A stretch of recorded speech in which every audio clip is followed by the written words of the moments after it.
Hello friends and welcome to the Exams Made Simple, and we are back again with the Hindu complete newspaper analysis for 1st of December 2022। 1 दिसंबर 2022 का the Hindu newspaper analysis देखेंगे। शुरू करते हैं सबसे पहले आज के सवालों के साथ। रिक्वेस्ट आपसे केवल इतनी है कि अगर आपको कंटेंट अच्छा लगता है तो please do like it and do share it among your friends as well. सबसे पहला सवाल जो आपको दिख रहा होगा स्क्रीन में, which of the following is not a member of G20? इनमें से कौन सी कंट्री G20 की मेंबर नहीं है? Options are A Indonesia, B Singapore, C Mexico या डी टर्की। आपको बताना है कि इसमें से G20 का मेंबर कौन नहीं है। The correct answer for this is, आप लोग अटेम्प्ट ज़रूर करना है ना। आंसर इसका है बी सिंगापुर। आई होप आप सबने सही किया होगा क्योंकि मैंने ऑलरेडी कई बार पढ़ाया भी हुआ है और इस साल G20 पे एक क्वेश्चन प्रोबेबल बनता भी है, तो इस साल याद रखिएगा, ऐसे ही क्वेश्चन पूछा जाएगा आप लोगों से, ठीक है ना।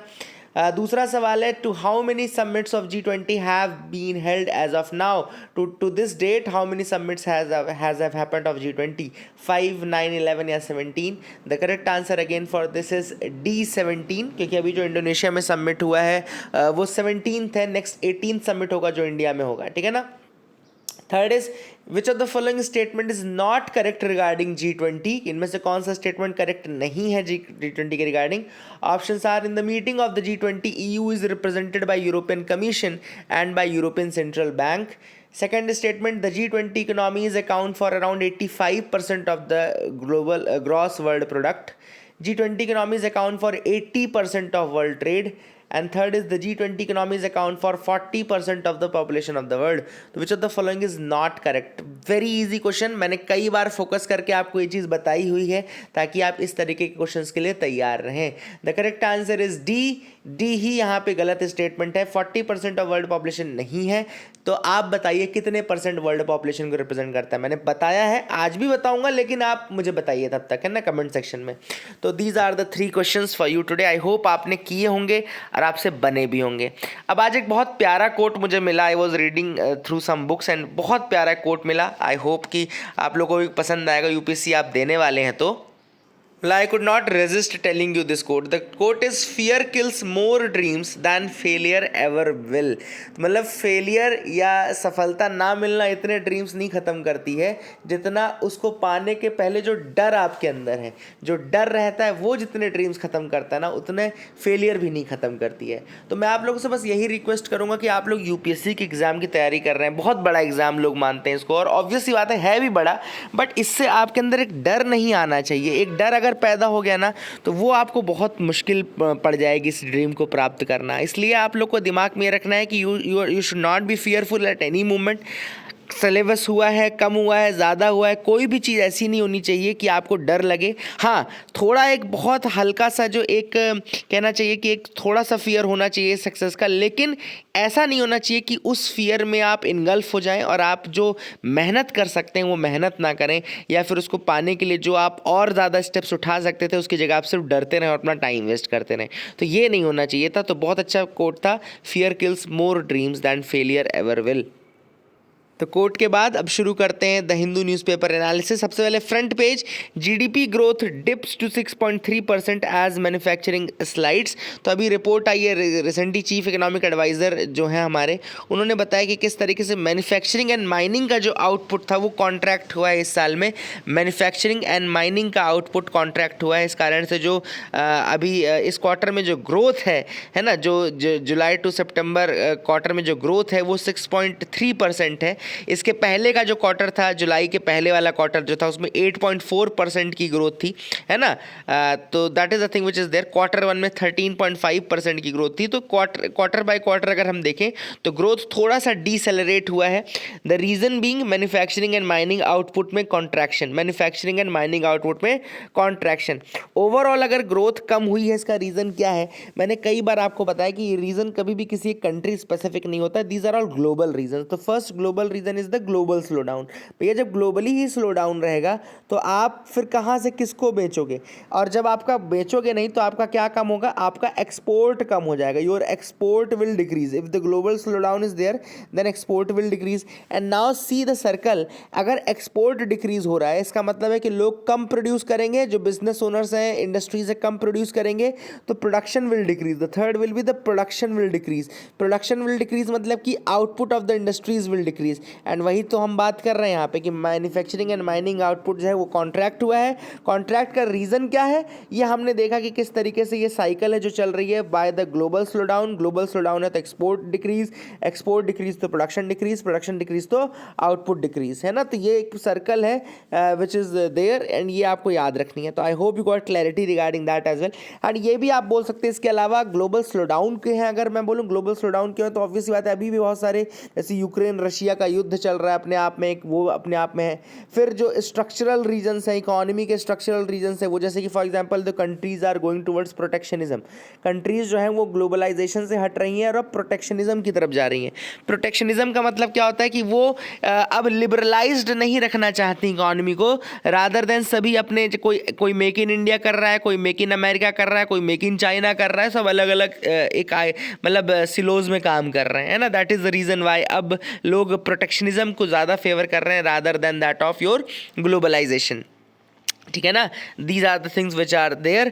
इसके अलावा मैंने आपको ऑलरेडी बताया है कि ग्लोबल सप्लाई चेन्स भी वीक हैं because of the issues going on between different countries. जैसे एक कंट्री दूसरी कंट्री के साथ युद्ध में है तो कोई कह रहा है कि यहाँ से हम पास नहीं होने देंगे, कोई कह रहा है हम यहाँ से प्रोडक्ट पास नहीं होने देंगे। तो ग्लोबल सप्लाई चेन भी काफ़ी वीक हो चुकी है। तो all these are the reasons why the exports are decreasing, why the slowdown is there and why the Indian economy is growing at this rate when it should have been growing at much faster, but still it is the fastest among different countries. globally slow down है, कोई ऐसा नहीं कि सिर्फ India में slow down है, फिर भी हम बाकियों से अच्छा परफॉर्म कर रहे हैं।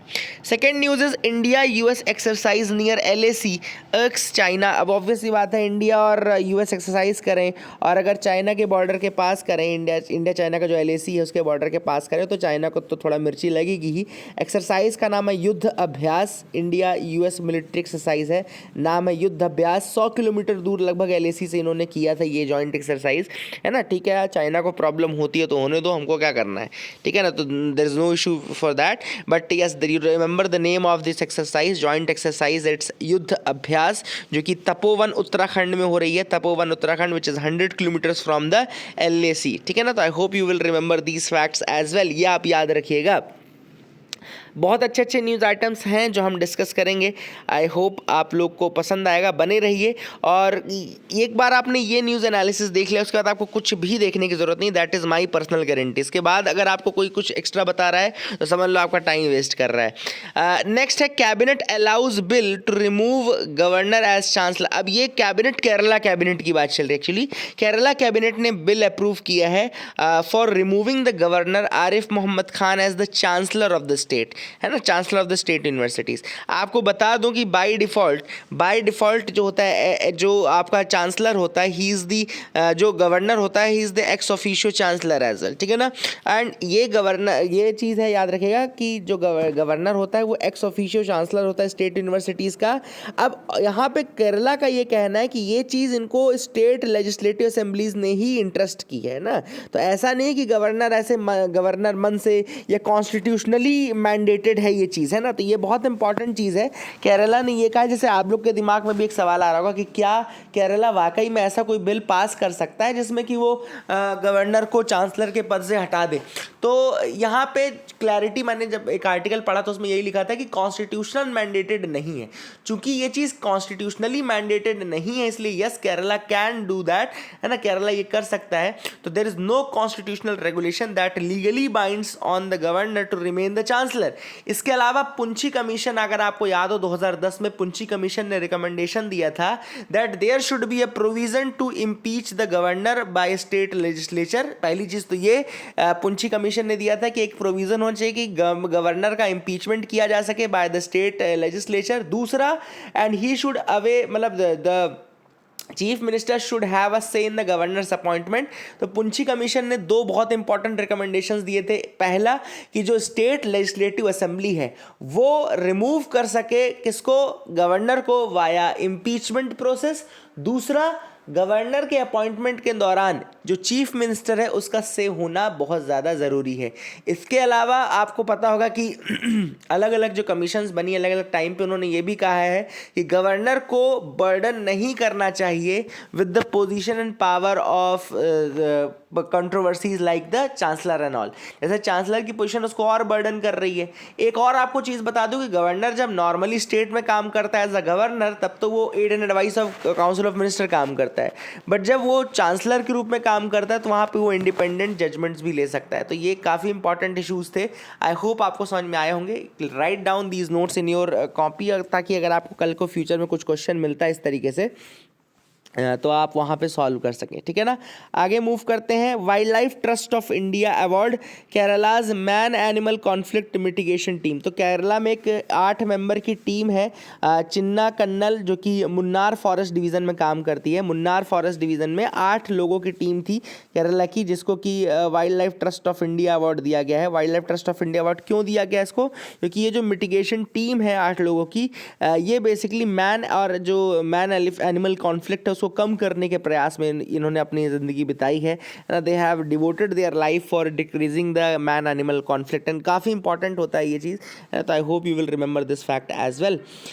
एडिटोरियल जो 1 हम देखेंगे, an Indian recipe to quell micronutrient malnutrition. तो देखो इस आर्टिकल में जो सबसे इंपॉर्टेंट एस्पेक्ट है, हम सबसे इंपॉर्टेंट एस्पेक्ट की बात करें तो वो है माइक्रोन्यूट्रिएंट्स मैल न्यूट्रिशन, माइक्रोन्यूट्रिएंट्स मैल न्यूट्रिशन, ठीक है ना। अब यहाँ पे ऑथर ने सबसे पहले कुछ डेटा दिया है, मैं आपको बताऊंगा धीरे धीरे माइक्रोन्यूट्रिएंट क्या है, लेकिन पहले आप कुछ डेटा समझ लो। जैसे फैमिली हेल्थ सर्वे 5 का डेटा है कि हर दूसरी वुमेन जो है, every second Indian women is anaemic, हर दूसरी इंडियन वुमेन अनीमिक है। Every third child is stunted and malnourished, ये हर तीसरा बच्चा स्टंटेड है। Every 5th child is wasted, हर 5वें बच्चे में वेस्टिंग है। तो हर तीसरे बच्चे में स्टंटिंग, हर 5वें बच्चे में वेस्टिंग, और हर दूसरी महिला में अनीमिया आपको देखने को मिल जाएगा। इसके अलावा फाओ फूड सिक्योरिटी रिपोर्ट फॉर 2021 जो थी उसमें इंडिया की रैंक 101 आउट ऑफ 116 कंट्रीज़ थी, ठीक है ना। वहीं पे जो आपका ग्लोबल हंगर इंडेक्स है उसमें भी हम काफ़ी पीछे थे, आपको पता है। उसमें ये बताया गया कि 15.3% अंडर नरिश्ड पॉपुलेशन है, which is the high with the. इसके अलावा हाईएस्ट प्रपोर्शन स्टैंडर्ड चिल्ड्रन का हमारे यहाँ 30% एंड वेस्टेड चिल्ड्रन 17.3% है हमारे यहाँ। तो ये सारी चीज़ें अगर आप देखें तो बहुत ही ग्रिम पिक्चर आपको दिखेगी हमारे यहाँ के मैल न्यूट्रिशन का जो स्टेटस है काफ़ी ज़्यादा बुरा है आप कह सकते हैं, ठीक है ना। हाँ, पहले से अच्छी परफॉर्मेंस हुई होगी definitely, but still many children many women are still facing the malnutrition crush, है ना। अब देखो यहाँ पे ऑथर ने कहा है कि इंडिया ने कुछ प्रोग्राम चलाए, जैसे कि एक प्रोग्राम चलाया for distributing the fortified rice. Fortified rice क्या होता है आपको पता होगा कि राइस फोर्टिफिकेशन क्या था।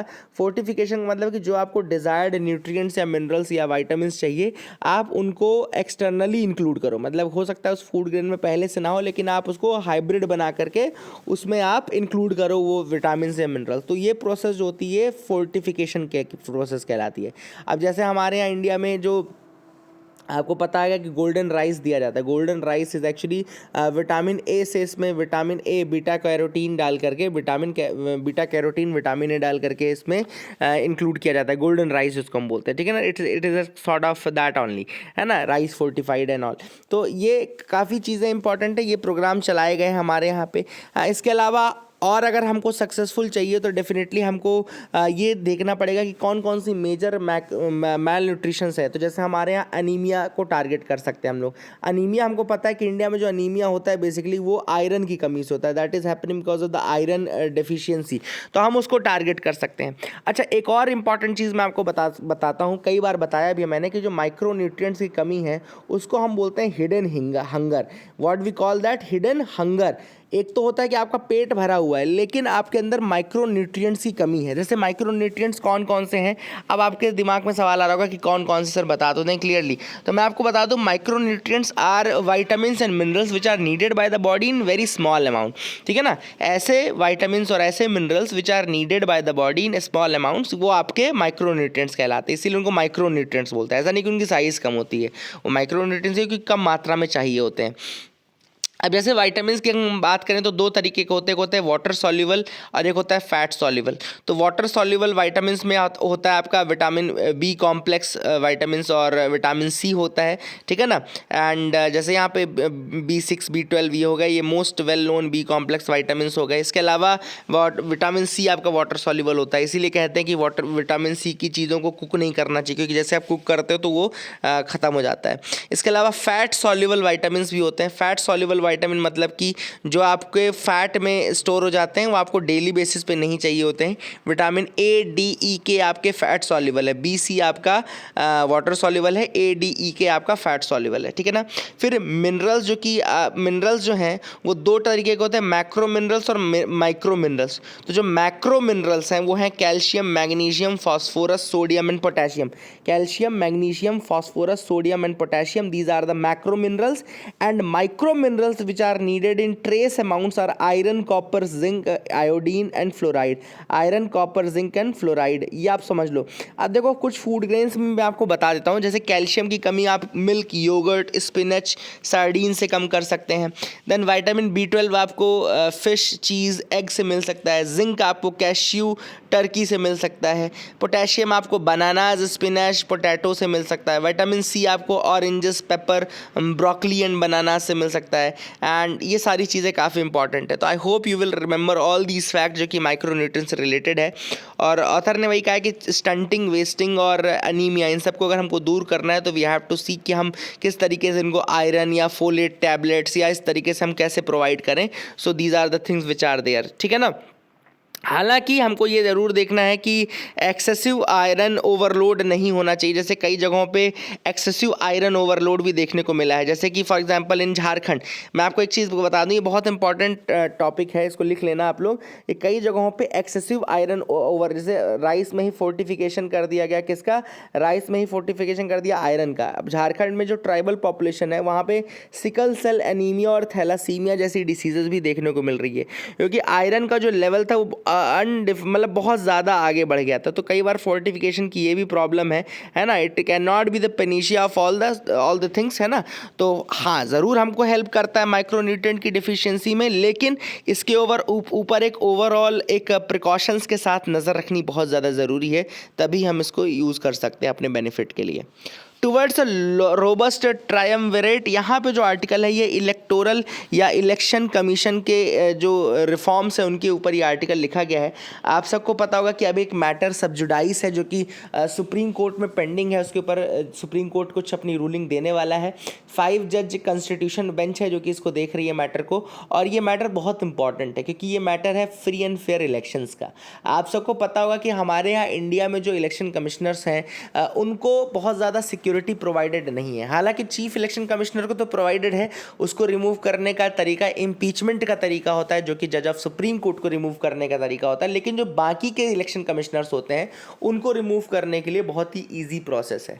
ठीक है ना, दूसरी जो चीज़ होती है यहाँ पे वो है सिक्योरिटी ऑफ टेन्योर। आपको पता होगा कि सिक्योरिटी ऑफ टेन्योर इनको नहीं प्रोवाइड किया गया है। ठीक है ना, दीज आर द थिंग्स। तो यहाँ पे ऑथर ने वही वाली बात की है कि हाँ, और पहला जो एक और दूसरा इशू है वो है इलेक्शन के इनके सिलेक्शन का। आपको पता होगा कि इनका सिलेक्शन बहुत ही अभी आर्बिट्ररी मैनर में होता है ना। प्रेसिडेंट अपॉइंट करता है on the aid and advice, obviously बात है, ऑफ कैबिनेट एंड ऑल, है ना। लेकिन अभी कई लोगों ने सजेस्ट किया हुआ है पहले से इसको कि आप इनको एक कोलिजियम के थ्रू सेलेक्ट करिए। You should select the election commissioners and chief election commissioners via a collegium, है ना। जैसे यहाँ पे ऑथर ने लिखाया है सबसे पहले कि ये दो ही मैटर्स हैं। पहला matter of appointment and second is the security of tenure. ये दो मैटर से उठाए गए हैं। पहला जो मैटर है मैटर ऑफ अपॉइंटमेंट के लिए मैंने आपको बताया कि कई जो इंपॉर्टेंट कमिटीज़ हैं उन्होंने कोलिजियम की बात की है। अब आइडिया ऑफ कोलिजियम कहाँ से आता है, तो दिनेश गोस्वामी कमेटी याद लिख लीजिए दिनेश गोस्वामी कमेटी। इसके अलावा तारकुंडे कमेटी भी थी जो कि इलेक्टोरल रिफॉर्म्स के लिए थी, तारकुंडे कमेटी भी थी इलेक्टोरल रिफॉर्म्स के लिए।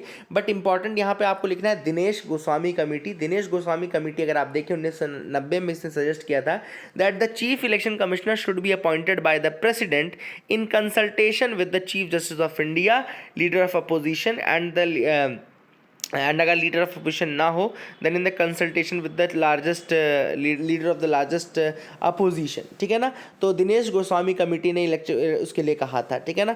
इसके अलावा अगर आप देखें, I will give you another example, the national commission to review the working of constitution, जो कि जस्टिस एम.एन. वेंकट चलैया के अंतर्गत रखी गई थी कमेटी ये, है ना, national commission to review the working of the constitution. उसने भी सजेस्ट किया था कि election commissioner should be appointed on the recommendation of a body comprising of the prime minister, leader of opposition in Lok Sabha, leader of opposition in Rajya Sabha, speaker of the Lok Sabha, deputy chairman of the Rajya Sabha। तो अब आप समझ सकते हैं यहाँ पे एक पूरा उन्होंने वेंकट चले के अंतर्गत जो कमेटी थी उसने भी ये रिकमेंड किया था। फिर 255th रिपोर्ट जो लॉ कमीशन की थी उसको चेयर किया था जस्टिस A.P. शाह। उन्होंने भी रिकमेंड किया था कि जो इलेक्शन कमिश्नर्स का अपॉइंटमेंट है that should be made by the president in consultation with a 3-member collegium consisting of the prime minister, leader of opposition of the लोक सभा और अपोजिशन ऑफ और द लार्जेस्ट पार्टी और and the chief justice of India. 3 लोगों की commission बनाने के बाद A.P. शाह कमेटी ने अपने लॉ कमीशन की रिपोर्ट में भी कहा था। तो ये एक तो यहाँ से प्रॉब्लम सही सॉल्व हो जाएगी। दूसरा जो इशू है वो है आपका टेन्योर का, सिक्योरिटी ऑफ टेन्योर। जैसा मैंने आपको बताया कि जो रिमूवल है चीफ इलेक्शन कमिश्नर का, तो प्रोसेस है वो वही प्रोसेस है जो जज ऑफ सुप्रीम कोर्ट का है, लेकिन बाकियों को ये पावर नहीं मिला है। इस कारण से they might act in fair और फेवर, वो बिल्कुल फेयर और फेवर में काम करते हैं। कई बार वो गवर्नमेंट के फेवर में काम करने लगते हैं क्योंकि उनको पता है कि वो रिमूव हो जाएंगे बहुत ईजिली, इलेक्शन कमिश्नर्स हैं। तो यहाँ पे ऑथर ने सजेस्ट किया कि न केवल चीफ इलेक्शन कमिश्नर को बल्कि आपको बाकी इलेक्शन कमिश्नर को भी वो सिक्योरिटी ऑफ टेन्योर प्रोवाइड करनी होगी, तभी जाकर के जो आपके काम है वो एक प्रॉपर वे में हो पाएंगे और रियली में India free and fair elections देख पाएगा। Assam Meghalaya border firing. अब आपको पता है कि असम और मेघालय के बीच में बॉर्डर इश्यूज़ को लेकर के डिस्प्यूट चल रहा है। हालांकि दोनों ने मना किया पर दोनों ने जगह का नाम अलग अलग बताया। एक ने बताया कि मेघालय का कहना है मुकरोह वेस्ट जयंतिया हिल डिस्ट्रिक्ट और असम का कहना है मुकरोह मोइक्रांग वेस्ट करवी एंगलोंग डिस्ट्रिक्ट। अब आप समझ लो दोनों मना कर रहे हैं कि बॉर्डर डिस्प्यूट नहीं है, पर एक ही प्लेस के 2 अलग अलग जगहों के नाम ये बता रहे हैं, ठीक है ना। तो you can understand Assam and Meghalaya के बीच का ये डिस्प्यूट है, you have to remember and I hope कि ये डिस्प्यूट जल्द से जल्द सुधार लें, क्योंकि इंडिया के अंदर इस तरीके की चीज़ें नहीं होनी चाहिए। Definitely this things should not happen inside India and all, ये आपको पता होना चाहिए। I hope you will remember that as well. Ransomware attacks क्या इंडिया में बढ़ रहे हैं। रैंसमवेयर आप सबको पता है ना क्या होता है। रैंसमवेयर बहुत ही सिंपल सा है कि जैसे अभी रिसेंटली आपको पता है एम्स में हुआ है रैंसमवेयर का अटैक। एम्स यानी कि all India institute of medical sciences. अब रैंसमवेयर क्या होता है, जैसे आपका ये कंप्यूटर डिवाइस है, मान लो सपोज कंप्यूटर, अब आपका कंप्यूटर अचानक लॉक हो जाए और एक लॉक स्क्रीन में टाइमर चलने लगे, मतलब 10 घंटे का सपोज करो, तो उसमें लिखा रहेगा कि ये 10 घंटे में आपका डिवाइस पूरा ख़त्म कर दिया जाएगा, इसके अंदर जितना भी इंपॉर्टेंट डेटा है सब डिलीट कर दिया जाएगा और you will be left with no data in your hand. हाँ, अगर आप इस टाइमर को रोकना चाहते हैं तो आप पेमेंट कर दें 1 लाख रुपए की या 10 लाख रुपए की, तब आपकी पेमेंट आग जैसी होगी तो ये टाइमर हट जाएगा और आपका डेटा फ्री कर दिया जाएगा। तो ये रैंसमवेयर होता है ना, एक तरीके से फिरौती जैसे मांगते हैं ना, रैंसम क्या है, फिरौती है। तो यहाँ पे भी फिरौती ही मांग रहे हैं, लेकिन यहाँ पे जो अटैक है ये साइबर अटैक है और आपके कंप्यूटर और आपके डेटा के ऊपर अटैक हुआ है। तो ठीक है ना, this is how they infect the ransomware. Ransomware is a type of malicious software used by cyber criminals to infect a computer system by blocking access to the stored data by encrypting the files। वहाँ पे files encrypt कर दी जाती हैं और आप data access नहीं कर सकते, और एक रैंसम जो है वो डिमांड की जाती है from the owner in exchange for the decryption की। डिक्रिप्शन की के एवज में आपको एक पेमेंट मांगी जाती है, ठीक है ना। एम्स के कंप्यूटर के ऊपर भी अभी हैकिंग हुई थी, तो इसी कारण से दोबारा से न्यूज़ में है, ठीक है ना, इसको याद रखिएगा, that is the thing which is important. हाँ, हमारे यहाँ क्या मैकेनिज़्म है इससे लड़ने का, तो 2004 में हमारे इंडिया ने एक चीज़ बनाई थी जिसको कहा जाता है Indian computer emergency response team, CERT-IN कहा जाता है। ये नोडल एजेंसी है जो कि डाटा कलेक्ट करती है, एनालाइज करती है, सर्कुलेट करती है inputs on cyber attacks. It issues guidelines, advisories for preventive measures, forecasts and issues alerts and takes measures to handle any significant cyber security event. तो ये सारी चीज़ें बेसिकली 2004 में बनने वाली बॉडी सर्ट इन ऑलरेडी कर रही है, ठीक है ना। और ये ट्रेनिंग प्रोवाइड करने का काम भी करती है to basically computer system managers, है ना। तो और इसके अलावा national cyber security coordinator, national cyber security coordinator which is under the national security council secretariat, it coordinates with different agency as national level. तो नेशनल लेवल की अलग अलग एजेंसीज के साथ ये कोऑर्डिनेट करता है। कौन? नेशनल साइबर सिक्योरिटी कोऑर्डिनेटर जो रहता है। तो ये कुछ मैकेनिज्म है जो कि गवर्नमेंट के मैकेनिज्म है ना। तो ये all these things are there, I hope you will remember that as well. आगे मूव करते हैं, देखते हैं और क्या इंपॉर्टेंट न्यूज़ आर्टिकल्स हैं जिनके बारे में हमको डिस्कस करना है। तो you can move ahead with me. यहाँ पे है G20 में इंडिया का एजेंडा रहेगा इंक्लूसिव एम्बिशन एक्शन ओरिएंटेड। तो याद रखेगा G20 की प्रेसिडेंसी इंडिया को मिल चुकी है और 1 साल के लिए अब हम G20 के प्रेसिडेंट हैं। अगला समिट भी इंडिया में होगा। थीम जो रहेगी अगली बार की वो है one earth one family one future. याद रखेगा, one earth one family one future, this is the theme. And यहाँ पे बेसिकली वही अकाउंट में रखा गया है कि जो हम ह्यूमन बींग्स हैं, they are all, the earth is entirely one family and हमारा जो फ्यूचर है वो एक दूसरे के ऊपर डिपेंडेंट है ना। We have to collectively be successful और कलेक्टिवली फेल। हमको जो भी होना है कलेक्टिवली होना है ना। कोई अलग अलग व्यक्ति नहीं हारेगा, कोई अलग अलग व्यक्ति नहीं जीतेगा। It will be all collective. हाँ, मेंबर्स मैं एक बार आपको फिर बताता हूँ। G20 के मेंबर याद रखिएगा, Argentina, Australia, Brazil, Canada, China, France, Germany, India, Indonesia, Italy, Japan, Republic of Korea, Mexico, Saudi Arabia, Russia, south Africa, Turkey, United kingdom, United states and European union. आज का जो क्वेश्चन था उसमें Singapore बोला था। S नाम से केवल 2 ही हैं, Saudi Arabia and south Africa, ठीक है ना। स्पेन एक इनवाइटेड एक है एज अ परमानेंट गेस्ट, बस एक और एक्स्ट्रा फैक्ट ये है। And G20 accounts for 80% of world GDP, 75% of global trade and 60% of population of the planet. तो ऑब्वियसली बात है 60% पॉपुलेशन है और वहाँ पे लिखा था 40%, तो वो गलत हो गया था जो एक स्टेटमेंट था। और 1999 से हर साल ये मीटिंग हो रही है। पहले ये G20 मतलब 1999 से वैसे हो रही है, लेकिन जो G20 लीडर समिट है वो 2008 से हो रहा है, ठीक है ना। और G20 इस्टेब्लिश हुआ था 1999 में, आप बोल सकते हैं। तब सारे फाइनेंस मिनिस्टर्स और सेंट्रल बैंक के जो गवर्नर्स थे डेवलप्ड और डेवलपिंग कंट्रीज़ के, वो आकर के उन्होंने बनाया था। एम इसका मेन है to promote financial stability and sustainable development of the world. Financial stability and sustainable development of the world को प्रमोट करना इसका मेन एम है। हो सकता है यूपीएससी आपको दे दे कि पॉवर्टी एलिविएशन इसका मेन एम है, तो पॉवर्टी एलिविएशन इसका मेन एम नहीं है। इसका मेन एम है financial stability and sustainable development of the world. Supreme court worried over effect of GM crops on livelihood of women farm labourers. यहाँ पे अभी विमेन फार्म लेबरर्स के ऊपर BV नागरत्ना जी ने काफ़ी इंपॉर्टेंट चीज़ बोली। उन्होंने कहा कि देखो क्या है, GM मस्टर्ड जैसे आपने अलाउ कर दिया, ठीक है ना। GEAC को उन्होंने कहा कि आपने commercial cultivation herbicide tolerant GM mustard का अलाउ किया। तो इससे हुआ क्या, GM मस्टर्ड हर्बिसाइड टॉलरेंट है। अब देखो रूरल एरियाज़ में विमेन जो रहती हैं, they are expert in removing the weeds, है ना। They form the part of labour force in agriculture, ठीक है ना। ये उनको एम्प्लॉयमेंट देता है। अगर क्रॉप्स आपके हर्बिसाइड टॉलरेंट है इस तरीके से आर्टिफिशियल तरीके से, तो एक तो वो जो लाइवलीहुड का तरीका है विमेन का, वो उसको छीनता जा रहा है। तो it will take that livelihood option from the women, ठीक है ना। एंड इनका ये कहना है, एक्सपर्ट्स का ये कहना है कि ये जो GM क्रॉप्स हैं, they are not suitable for India. Bharat में एग्रीकल्चरल देश है, यहाँ पे आपको ज़रूरत नहीं है, ये सब फॉरेन वेस्टर्न कंट्रीज़ के लिए है। तो अब इसके ऊपर देखते हैं क्या किया जाता है। हालांकि इंडिया की जो बॉडी है, जो मेन बॉडी है जो कि अप्रूवल करती है, वो है जेनेटिक इंजीनियरिंग अप्रेजल कमेटी। आप सबको पता है ये इन्वायरमेंटल प्रोटेक्शन एक्ट 1986 के अंतर्गत इस्टेब्लिश्ड है। याद रखिएगा, GEAC किसके अंतर्गत बनाई गई है, इन्वायरमेंटल प्रोटेक्शन एक्ट ऑफ 1986। अभी रिसेंटली DMH 11 धारा मस्टर्ड हाइब्रिड 11 को इसने अप्रूवल दिया था। आगे मूव करते हैं। Supreme court seeks centre response on evolving a program to protect great Indian bustard. अब सुप्रीम कोर्ट ने सेंटर से पूछा कि भैया क्या प्रोग्राम बना रहे हो आप ग्रेट इंडियन बस्टर्ड को बचाने का।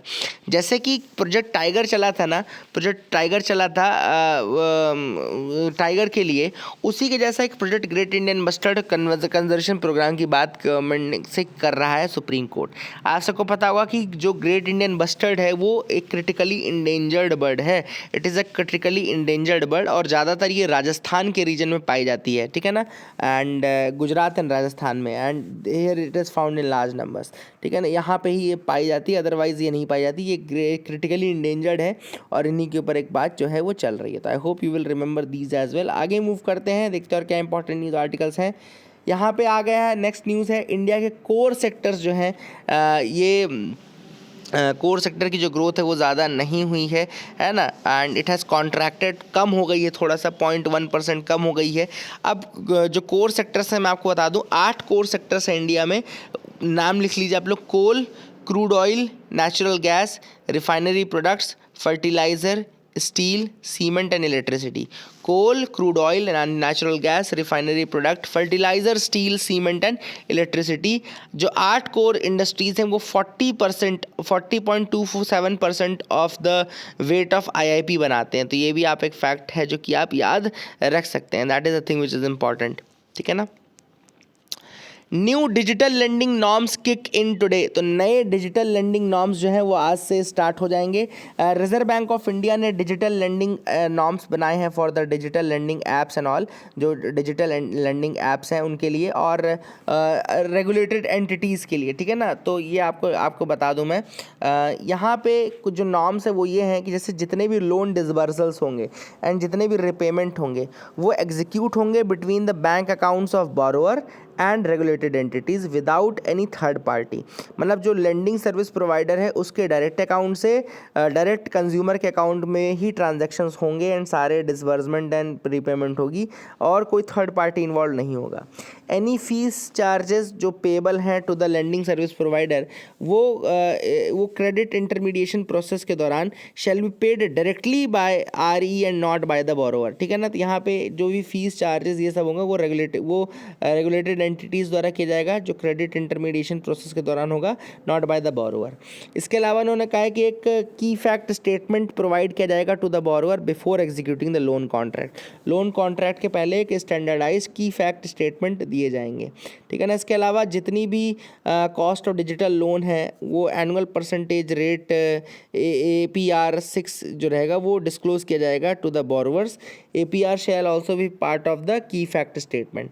इसके अलावा उन्होंने बताया कि जो क्रेडिट लिमिट कई बार बढ़ा देते हैं, ऑटोमेटिक इंक्रीज कर देते हैं, वो बिना बोरोवर के कंसेंट के नहीं किया जा सकता, ठीक है ना, दैट इज़ अ थिंग। इसके अलावा एक आपको कूलिंग ऑफ पीरियड भी देना पड़ेगा ताकि उसके बीच में अगर बोरोवर ने पेमेंट कर दी तो उसके ऊपर कोई पेनल्टी, कोई फ़ीस नहीं लगाई जाएगी, तो वो लोन कॉन्ट्रैक्ट का हिस्सा भी बनना चाहिए चीज़, ठीक है ना। तो ये सारी चीज़ें देखो हैं किसके लिए बनाई गई है, ये कंज्यूमर्स को बचाने के लिए बनाई गई हैं, ठीक है। इसके अलावा उन्होंने ये भी कहा कि आपको एक नोडल ग्रीवेंस रिड्रेसल ऑफिसर भी अपॉइंट करना पड़ेगा डिजिटल लेंडिंग रिलेटेड कंप्लेंट्स को सॉल्व करने के लिए, ठीक है ना। तो अगर कोई कंप्लेंट लॉन्च्ड होती है बाय द बोरोवर, अगर वो रिजॉल्व नहीं की जाती है स्टिपुलेटेड टाइम में, जो कि 30 दिनों का समय दिया गया है, तो वो कंप्लेंट लॉन्च कर सकता है reserve bank integrated ombudsman scheme के अंतर्गत। तो reserve bank integrated ombudsman scheme के अंतर्गत वो फिर कंप्लेंट कर सकता है, ठीक है ना। तो all these things are there जो कि डिजिटल लेंडिंग नॉर्म्स में लाए गए हैं। आई होप आपको याद रहेगा। Telcos seek framework norms to levy usage charge on OTTs। अब आपको पता होगा अभी रिसेंटली टेलीकॉम रेगुलेटर्स का ड्राफ्ट बिल आया है, टेलीकॉम रेगुलेशन का बिल आया है ड्राफ्ट, जिसमें कि गवर्नमेंट ने कहा है कि ये OTT जो प्लेयर्स हैं, जैसे कि आपके OTT प्लेयर्स मतलब कि व्हाट्सएप हो गया, टेलीग्राम, सिग्नल, गूगल डुओ, ये सब जो हो गए, ये सब क्या हैं, they are the part of, they are basically telecom service providers only, मतलब इनको उन्होंने इसी डेफिनेशन के अंतर्गत रखा है। तो अब जो टेलीकॉम सर्विस प्रोवाइडर्स रियल हैं, जैसे उन्होंने ये कहा है कि ये चूँकि हमारी सर्विसेज का यूज़ करते हैं in order to provide their own services, तो इसके लिए उनको एक यूसेज चार्ज देना चाहिए जो कि एक एनुअल बेसिस पे एक म्यूचुअल एग्रीमेंट के थ्रू बनाया जाना चाहिए। तो अब नई समस्या शुरू हो जाएगी, अब व्हाट्सएप और सिग्नल डुओ को एक नया यूसेज चार्ज भी देना पड़ सकता है। लेट्स सी कि फ्यूचर में ऐसा होता है कि नहीं होता, क्या होता है ये हम देखेंगे। Frappart to make World Cup history as first women referee. French referee Stephanie Frappart will become the first woman to take charge of men's World Cup game when she handles Germany versus Costa Rica match. तो याद रखेगा ये world cup जो है Qatar का जो है वो बहुत चीज़ों से नया है।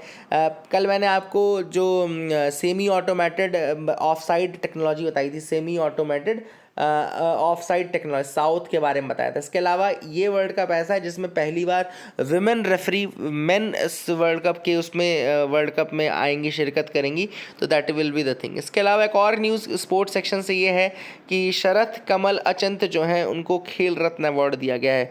शरथ कमल अचिंत्य को दिया गया है खेल रत्न award. I hope you will remember that as well. So that is it for the day friends. I hope you like our video. Please do like and subscribe. Keep loving us, keep sharing us. Thank you and have a nice day.